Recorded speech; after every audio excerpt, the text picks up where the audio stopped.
someone that I know recently, and she was seeing this guy for like 6 months, and then or 3 months, sorry, they were seeing each other for 3 months. They were getting a bit closer. It was long distance. He'd come out to see her, and she was about to go and see him. So she messaged him and said, hey, I'm coming out. I just want to make sure that we're taking it in the right direction, because she's buying a flight, she's coming over, she's investing in the relationship. And this guy who messaged her every day just ghosted her. So she went onto this Facebook group and she wrote about it a few days later when she was like, wait a minute, this guy's not getting back to me.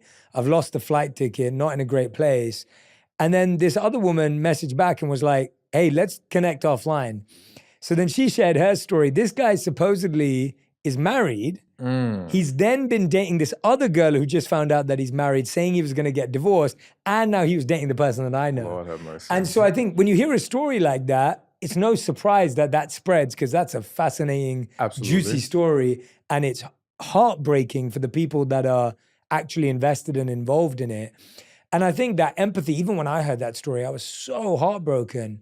But we have to remember that isn't the majority. Exactly. It does exist, and it's really sad. And if it's happened to you, I'm so sorry. Like, I feel like that could be the worst thing to go through. But it isn't the majority. And we have to be careful about how we amplify the minority experience. Exactly. And I think what we're not realizing as a society is that the reality is we base our perceptions of the opposite sex on what I call the desirables, all right? That top 20% of men or women who get the most attention, who have the most opportunities. And it kind of goes back to that belief of how great power can corrupt, all right? So even the good, nice guy, if he now becomes a man who has all kinds of beautiful women coming after him, he has all this access. Not all, but there are many who will start to fall into behaviors that they wouldn't have before, who will start to become more of a womanizer, who will start to enjoy all this access that they have, right? And the reality is that when we hear these stories, this is not a story of the average man who just wants a relationship, looking for love, is genuine. Maybe he doesn't get all the attention. Maybe he's not the most desirable guy, but he's a good guy.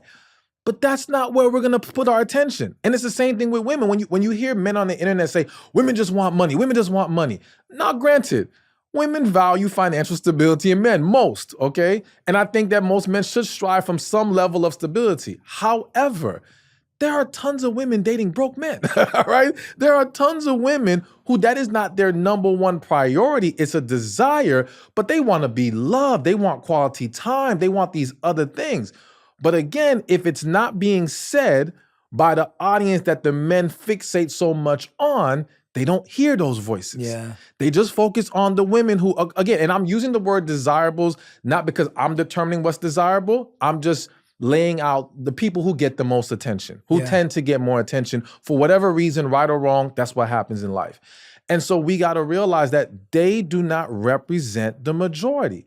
And we have to ask ourselves sometimes, are we focusing too much on the wrong group of people when we're trying to come to an understanding of the opposite sex?